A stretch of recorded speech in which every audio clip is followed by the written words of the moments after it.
Before time existed as we know it, when the stars were still young and earth was nothing more than a promise in the Creator's mind, there were beings of pure light whose only mission was to watch.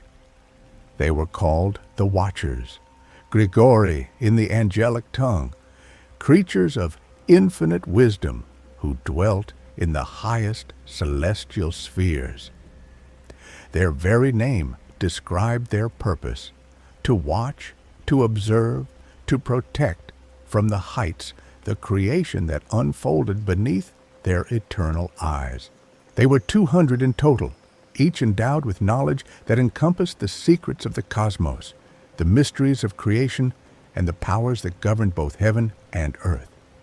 Among their names resonated Semyaza, Azazel, Armoros, Barachiel, Kokabel, Ezekiel, Aspiel, Gadriel, and so many others that their voices formed a celestial choir whose echo reached to the very edges of the universe. But behind this ancient narrative that emerges from the most hidden texts of our tradition lies something that touches the deepest fibers of human experience.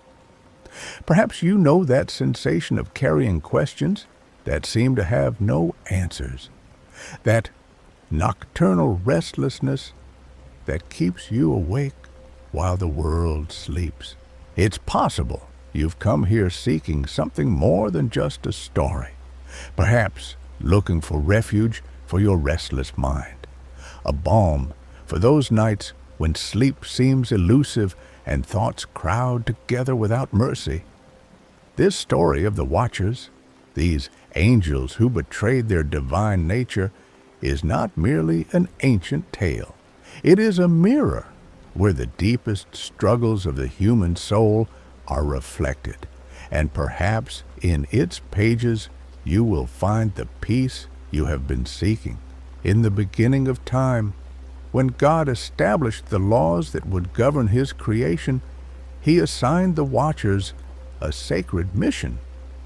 They were to descend partially from their celestial dwellings to observe humanity, guide it subtly without interfering directly in its development, and report to the Most High on the progress of His favorite creatures. It was an immense responsibility, an honor reserved only for those beings whose purity and wisdom were beyond all doubt. The Watchers accepted this mission with a solemnity that corresponded to their divine nature, and for millennia they fulfilled their labor with the precision of a celestial mechanism perfectly adjusted. From the ethereal heights, these beings watched as humanity took its first hesitant steps in the garden of creation. They saw Adam and Eve in their primordial innocence, contemplated the development of the first generations of human beings, silent witnesses to joys and sorrows, discoveries and losses, the constant struggle between light and darkness that characterizes mortal existence. Their eyes, which could see through time and space, registered every gesture, every word, every thought that emanated from these creatures made in the image and likeness of the Creator. And for countless ages they remained faithful to their purpose, immutable as the stars, eternal as the divine word that had given them origin. But something began to change in the hearts of some Watchers. At first, it was barely a whisper, a curiosity that stirred in the depths of their angelic being. Observing day after day, night after night, human life unfolding before their eyes, they began to experience something they had never known: fascination with the mortal, the fragile, the finite. It was as if the very intensity of human experience, condensed into so few years of existence, generated a magnetic attraction that their eternal natures found irresistibly intriguing. Humans loved with a passion that consumed their hearts, created beauty that transcended their mortal limitations fought against adversity with a courage that defied their inherent fragility. The Watchers began to wonder what it would feel like to experience life from within the human condition. What secrets were hidden in that existence so brief but so intense? Their conversations, which had once revolved solely around celestial matters and divine mandates, now included speculations about the nature of mortal love, the experience of desire, the sensation of skin under the sun's rays, the taste of earthly fruits, the pleasure of immersing themselves in the waters of the rivers that bathed the human world. It was a dangerous curiosity, because it implied a desire to transgress the limits established by their own nature and by the immutable laws that governed cosmic order. Semyaza, the most prominent among the Watchers, was the first to articulate what many of his brothers had begun to feel in silence. During one of their meetings in the intermediate celestial spheres, where they used to congregate to exchange observations about their earthly duties, he raised his voice with a proposal that would resonate through the eons like the first chord of a tragic symphony. He proposed that they descend completely to the human world, not as distant observers, but as active participants in mortal experience. He suggested they take wives among the daughters of men, those creatures whose beauty had captured their angelic attention, and know firsthand the mysteries of physical existence. Semyaza's proposal divided the Watchers like celestial lightning, divides the nocturnal darkness. Some reacted with horror at the suggestion, remembering the explicit words of the Most High about the limits that must not be transgressed, the roles that had been assigned since the beginning of creation. These faithful Watchers argued that abandoning their position as neutral observers would mean betraying not only their divine orders, but their very angelic essence. Others, however, felt that Semyaza's words expressed exactly what they had been experiencing in their immortal hearts. The idea of knowing love, of experiencing passion, of creating life through union with mortal beings seemed to them not a betrayal, but a natural expansion of their understanding of the created universe. The debate extended for periods that on Earth would have been equivalent to entire decades. Arguments flew from one side to the other like meteors crossing the firmament, each side presenting reasons that seemed irrefutable from their particular perspective. The faithful Watchers insisted that their purpose was to serve the divine plan as it had been established, without deviations or personal interpretations. The others maintained that knowing creation more intimately would allow them to better fulfill their function as guardians and guides of humanity. It was a discussion that touched the very foundations of obedience, free will, and the nature of divine love versus personal desire. Finally, 200 of the Watchers, led by Semyaza, made a decision that would forever alter the course of both celestial and earthly history. On Mount Hermon, that sacred peak that rose like a bridge between heaven and earth, they swore a solemn pact. Each promised to participate in the proposed transgression, so that none could retract later and leave the others facing alone the consequences of their acts. It was an oath that bound them with chains stronger than celestial iron, a commitment that sealed their destinies with the irreversibility of a natural law. They knew that what they were about to do would change their nature forever, that once that threshold was crossed, there would be no possibility of return to their previous state of angelic purity. The descent of the Watchers to the terrestrial world was an event that shook the very foundations of the cosmos. It was not a gradual transition, but a cascade of light that transformed, pure energy that assumed increasingly dense forms until manifesting in bodies that, although they retained traces of their celestial origin, were capable of interacting completely with the physical world. When their feet first touched the terrestrial grass, they experienced sensations that their angelic natures had never known.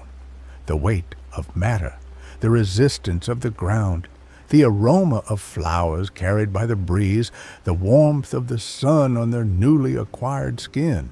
The watchers wasted no time in seeking the daughters of men whose beauty had captivated them from the heights.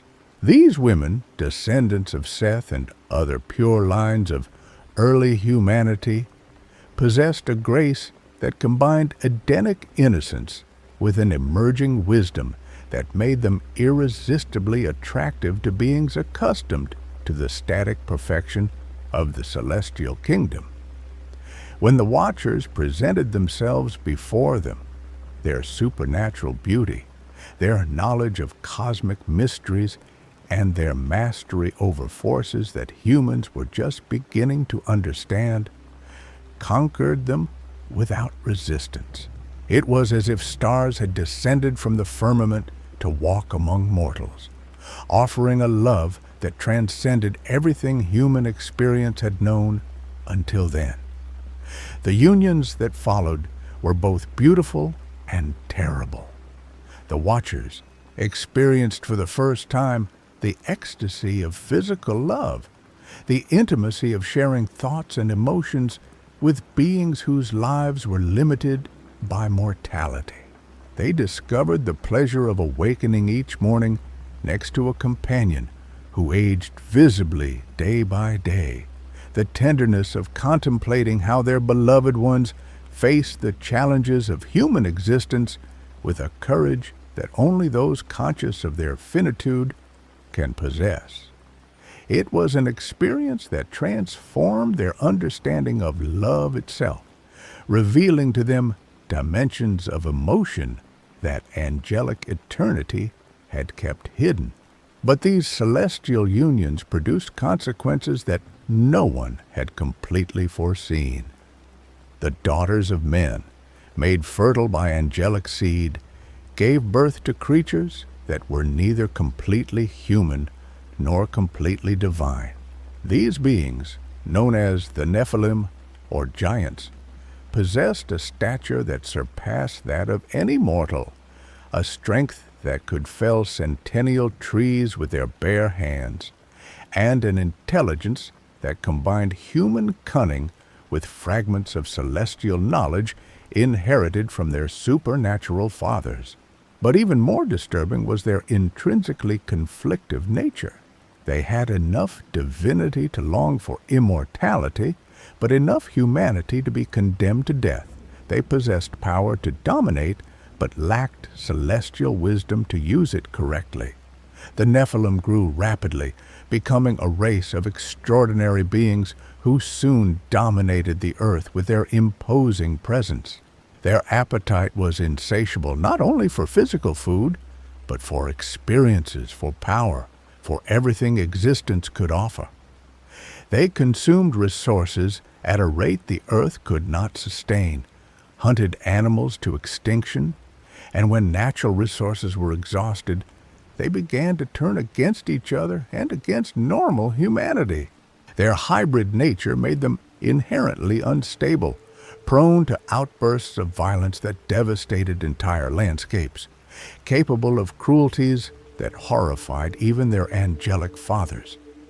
Meanwhile, the fallen watchers, intoxicated by their new physical existence and the power they exercised over mortals, began to share with humanity knowledge that was destined to remain hidden until the human race had evolved enough to handle it responsibly. Azazel, the most versed in military arts among the fallen angels, taught men how to forge swords, shields, and armor, transforming minor conflicts into devastating wars that bathed the earth with innocent blood. He also revealed secrets of cosmetics and jewelry that, although seemingly harmless, fostered vanity, envy, and superficiality among human women. Barakiel shared the mysteries of astrology, teaching how to read in the stars' destinies that were better left to divine mystery. This knowledge, although fascinating, led humans to believe they could manipulate their destiny and that of others, generating a false sense of control over forces that were far beyond their mortal understanding. Kokabel revealed the secrets of signs and omens, knowledge that turned many humans into obsessive interpreters of signals, always seeking meaning in random coincidences and losing the ability to live spontaneously in the present. Ezekiel taught knowledge of the clouds, atmospheric phenomena, and weather secrets, information that allowed some humans to predict storms and seasonal changes, but which also led to premature attempts to control weather itself. Armoros shared how to resolve enchantments and spells, opening doors to magical practices that humanity was not prepared to handle ethically. Asbeel revealed the secrets of constellations and their influence on human destinies, while Gadriel taught about weapons of war and combat tactics that exponentially multiplied the destructive capacity of human conflicts. Each shared knowledge, although originally pure in its celestial essence, became corrupted when passing through mortal minds that lacked the necessary wisdom to apply it correctly. It was like giving fire to children who did not yet understand its destructive power. Humans, fascinated by these new powers, began to use them without consideration for long-term consequences. The arts of war turned tribal disputes into epic massacres. Astrological knowledge generated fanaticism and superstitions that divided entire communities. The secrets of magic created a class of sorcerers and witches who used supernatural powers to dominate and exploit their fellow men. The earth began to groan under the weight of this accelerated corruption. The cries of the innocent rose to heaven like sacrificial smoke, but instead of the pleasant aroma of pure devotion, they carried the stench of injustice, violence, and perversion of divine gifts.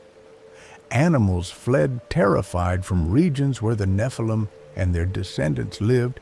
Plants withered as if the earth itself rejected nourishing these unnatural creatures, and rivers ran turbid like tears from a planet weeping for lost innocence. Pause here for a moment in this silence of the early morning and tell me with an open heart, are there nights when you feel as if you carry the weight of decisions that changed everything? That sensation of having crossed a threshold from which there is no return, of carrying consequences that extend far beyond what you imagined when you took that first step. You are not alone in that experience, and your struggle with guilt, regret, or that restlessness that keeps you awake has more company than you imagine. Tell me in the comments, what decision or moment from your past visits you in these silent hours? Is it the weight of regret, anxiety about consequences still unfolding, or perhaps that sensation of having lost something pure you once had?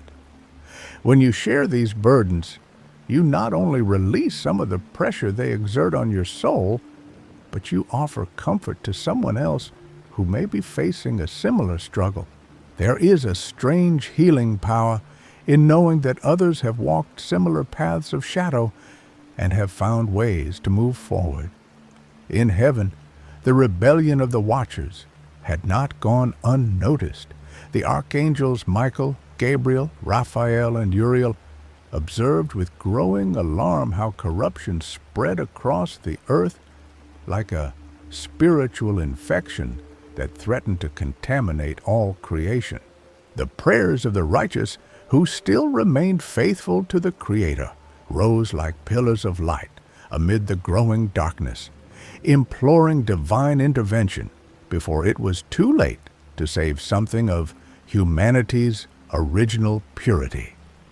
These cries reached the throne of the Most High, mixed with the weeping of the earth itself, which groaned under the weight of violence and corruption it had never been designed to bear. The divine judgment, when it finally came, was as terrible as it was inevitable.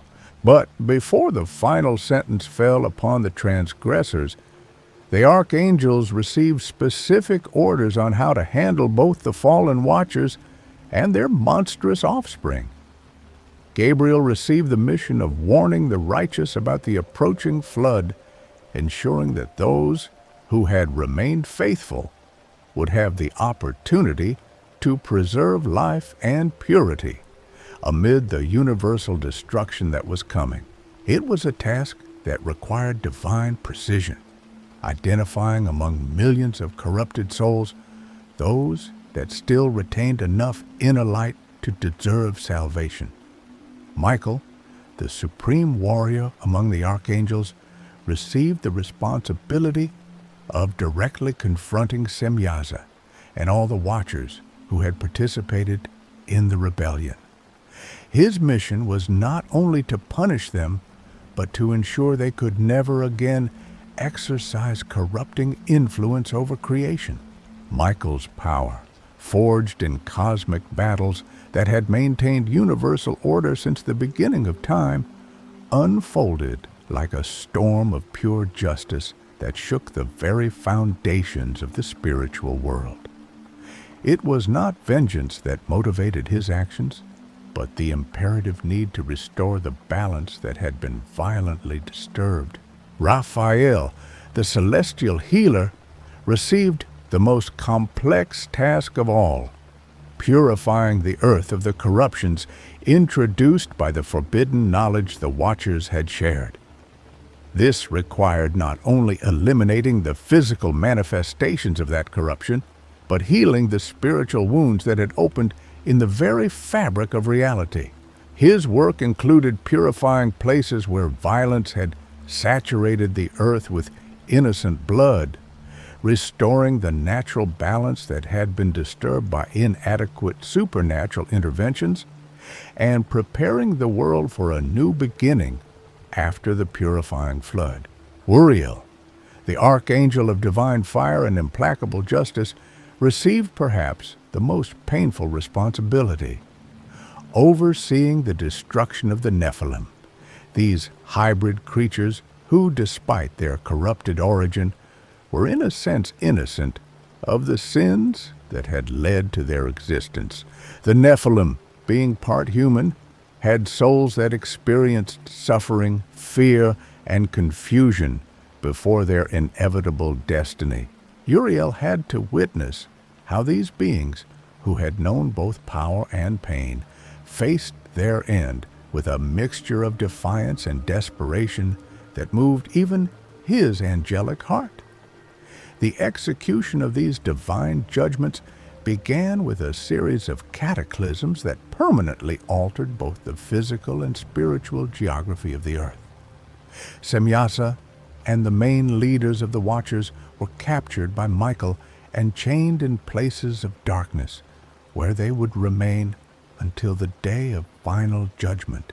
These prisons were not simply physical spaces, but dimensions of spiritual isolation where the absence of divine light created torment that surpassed any conceivable physical suffering. The Watchers, accustomed to existing in the constant presence of celestial glory, now found themselves immersed in a darkness that reflected exactly the void their choices had created in their own souls. Azazel, for having been the principal instructor in violent arts and corrupting vanities, received special punishment. He was taken to a desert of rough rocks where he would remain buried under heavy stones with his face covered so he could never again see the sunlight he had once contemplated from celestial heights. His punishment perfectly symbolized the nature of his transgression. He had used his celestial vision to corrupt instead of illuminate. Therefore, he was deprived forever of that vision. The rocks that crushed him represented the accumulated weight of all the violence his teachings had unleashed upon the earth. The other watchers were distributed in similar prisons, each designed to reflect the specific nature of their transgressions. Barakiel was confined in a region where the stars remained invisible, depriving him forever of the astrological knowledge he had perverted. Kokabel was enclosed in a place where no sign or omen could manifest, leaving him in complete ignorance about the future he had once pretended to control. Each punishment was a perfect reflection of how they had abused the gifts they had received from their Creator. But perhaps the most tragic aspect of the entire event was the fate of the Nephilim. These hybrid creatures, products of a union that should never have occurred, found themselves facing a world that became increasingly hostile to their existence. Their gigantic nature, which had initially given them advantage over normal humans, now became a disadvantage when resources became scarce and survival required adaptability rather than brute force. The Nephilim began to fight among themselves, their angelic blood corrupted by their mortal heritage, creating internal conflicts that made them inherently unstable and incapable of forming lasting societies. Some of the Nephilim, conscious of their anomalous nature and the growing rejection from both heaven and normal humanity, attempted to seek redemption through acts of heroism or service, but their very nature made true purification impossible. The angelic seed within them drove them toward greatness and transcendence, while their human heritage tied them to mortal passions and limitations. This internal tension consumed them like a fire that could not be extinguished, creating fundamentally tortured beings who found peace neither on earth nor in the heavens. When the flood came, that great washing that God sent to purify the earth of the corruption that had spread like a spiritual plague, the Nephilim faced their destiny with a mixture of terror and defiance that was both human and supernatural. Some tried to use their superhuman strength to build shelters that could resist the rising waters, but discovered there was no height sufficient to escape a judgment that encompassed all terrestrial creation. Others resigned themselves with a melancholy that reflected the noblest part of their angelic heritage, recognizing that their existence had been a cosmic error that needed correction. The waters of the flood rose like liquid walls that touched the clouds, carrying away not only physical life, but also the memories of the corruption that had infected the earth. Each drop of rain that fell was like a tear of divine purification, washing away the blood spilled by unnecessary violence, dissolving the altars where forbidden magic had been practiced, and erasing the marks that the presence of the fallen watchers had left engraved on landscapes that had once been pure. It was a purification so complete that even the air itself was renewed, carrying away the last echoes of lamentations that had resonated for decades through valleys and mountains. But the story of the Watchers did not end with their imprisonment and the flood that destroyed their offspring. According to the most ancient texts, their spirits remained active in ways that continue to affect the world to this day. The souls of the Nephilim, being hybrid, could not simply dissolve in death like normal human souls, nor return to the celestial kingdom like pure angelic spirits. Instead, they became wandering entities that the texts call demons, beings that retain memories of power, but are condemned to exist without physical bodies, always seeking ways to influence the material world from which they have been permanently exiled. These demonic spirits, products of the forbidden union between the celestial and the terrestrial, became perpetual tempters of humanity, whispering in the ears of mortals the same forbidden knowledge their watcher fathers had taught. Their influence would explain the constant reappearance of the same corruptions that had plagued the antediluvian world: fascination with magical arts, development of increasingly destructive war technologies, obsession with astrology and divination, and the human tendency toward vanities and superficialities that distance the soul from its true spiritual purpose. The imprisoned watchers, meanwhile, continue waiting for the day of final judgment, when they will be released from their prisons of darkness only to face an even more definitive sentence. Some texts suggest their eternal punishment will be to constantly witness the consequences of their actions, seeing how every act of violence, every war unleashed by technologies they taught, every soul corrupted by forbidden knowledge, traces back to their initial decisions on Mount Hermon. It is a punishment that perfectly reflects the nature of their transgression. Beings who once had the responsibility to observe and protect, now condemned to observe impotently the suffering they caused. Azazel, in particular, according to some traditions, bears upon himself the responsibility of all humanity's sins related to violence and vanity. His name became synonymous with the scapegoat mentioned in Hebrew scriptures, the creature upon which all the people's sins were symbolically placed before being sent into the desert. It is as if his punishment included not only his own suffering, but also eternally carrying the weight of all the evils his teachings unleashed upon future generations of human beings. The story of the Watchers thus becomes a profound meditation on the nature of responsibility, the consequences of transgressing limits established by superior wisdom, and the terrible price of putting personal desire before the common good.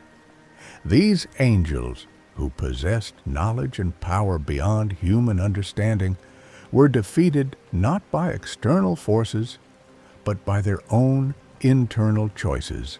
Their fall illustrates how even the most elevated beings can become corrupted when they allow desire to eclipse duty, when they confuse legitimate curiosity with irresponsible transgression. But perhaps the most disturbing and at the same time most hopeful aspect of this story is what it reveals about the nature of free will. The Watchers were not forced to rebel. They chose to do so. They had access to divine wisdom that would have shown them the consequences of their actions, but decided to proceed anyway, seduced by experiences they considered more valuable than obedience. This choice demonstrates that even in beings of celestial nature, the freedom to decide remains intact, with all its possibilities both glorious and terrible. At the same time, the story shows that the consequences of choices transcend the individual who makes them. The Watchers not only condemned themselves, but dragged with them their human wives, created a race of doomed descendants, corrupted knowledge that should have developed gradually, and finally precipitated a cataclysm that destroyed an entire era of humanity. Their personal decisions became cosmic forces that permanently altered the course of both earthly and celestial history. This expanded responsibility raises profound questions about the nature of power and knowledge. To what extent do those who possess superior capabilities have an obligation to restrict their use of those capabilities for the good of others less powerful? Does any knowledge exist that is inherently too dangerous to share, regardless of intentions? How do we balance the natural desire to grow and experiment with the responsibility not to cause harm to others through our actions? The Watchers faced these questions in their purest form and failed the test. Their failure became a cosmic lesson about the dangers of knowledge without wisdom, power without responsibility, and desire without moral restraint. But it also became a demonstration that even the most catastrophic errors can serve greater purposes in the divine plan, if they are allowed to function as warnings for future generations. In the traditions that preserve this story, the Watchers became complex symbols representing both the greatness and fragility of conscious nature. They are remembered not only as transgressors, but as beings who loved so intensely they were willing to sacrifice their own divine nature to experience that passion. Their story reads like an epic tragedy where the protagonists possess virtues that become the source of their destruction. Their capacity to love becomes obsession. Their desire for knowledge transforms into transgression, and their power to teach perverts into corruption. The apocryphal texts that narrate their story were preserved by communities that saw in these accounts not just entertainment, but profound spiritual guides about the dangers faced by all conscious souls. The Book of Enoch, where the most detailed description of the Watchers is found, was treasured by groups that understood these were not simply stories about distant angels, but metaphors about the temptations and decisions every conscious being must face in their own spiritual development. In these deeper interpretations, each Watcher represents a different aspect of the human psyche that can become corrupted if not kept in proper balance. Semyaza symbolizes the leadership impulse that becomes domination when not tempered by humility. Azazel represents practical knowledge that becomes destructive when divorced from ethical wisdom. Barachiel embodies the search for understanding that degenerates into superstition when it loses contact with fundamental truth. Mount Hermon, where they swore their fateful pact, becomes a symbol of those crucial moments in each person's life where decisions are made that permanently alter the course of existence. We all know those turning points where we find ourselves before choices we know will change everything, where we can instinctively feel that crossing a certain line will transform us in irreversible ways. The Watcher's oath represents that human tendency to seek accomplices in our transgressions, to involve others in our questionable decisions, to diminish the weight of individual responsibility. The daughters of men who attracted the Watchers represent those aspects of earthly experience that exercise magnetic fascination over the highest parts of our nature. They are not necessarily evil in themselves, but simply so attractive they can make even the noblest impulses deviate from their original purpose. Beauty, pleasure, emotional intensity, direct sensory experience, all these legitimate aspects of existence can become idols that demand sacrifices going beyond what we can afford to give without losing our fundamental essence. The Nephilim, those tortured hybrids born from the union between the celestial and terrestrial, represent the products of our own conflicting decisions.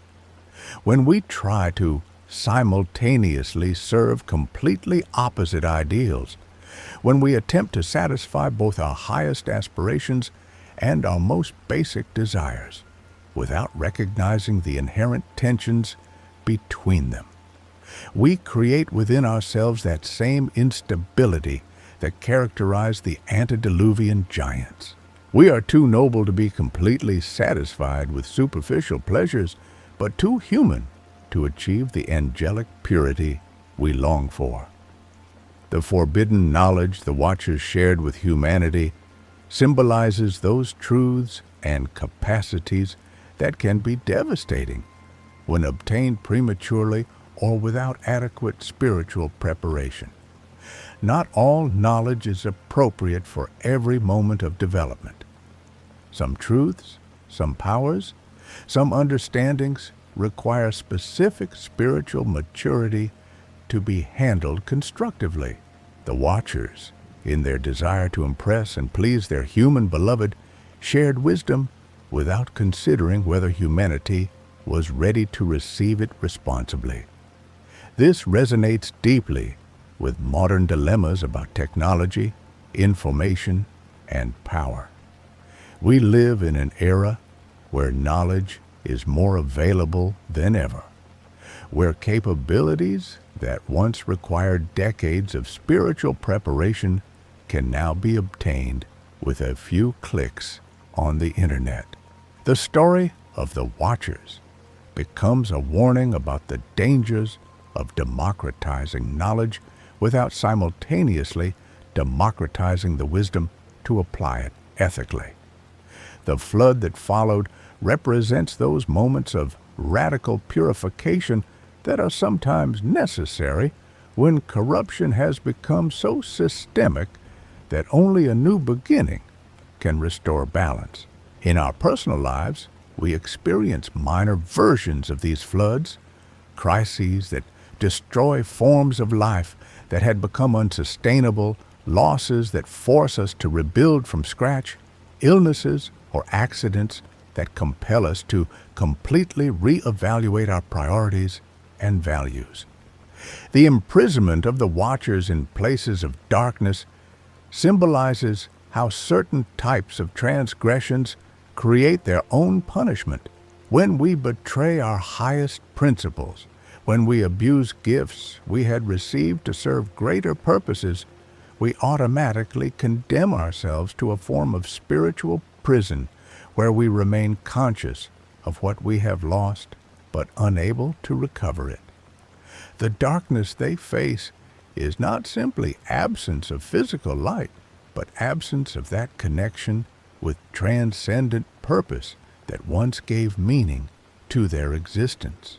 The demons resulting from the souls of the Nephilim represent how our past incorrect decisions continue influencing the present long after the original circumstances have disappeared.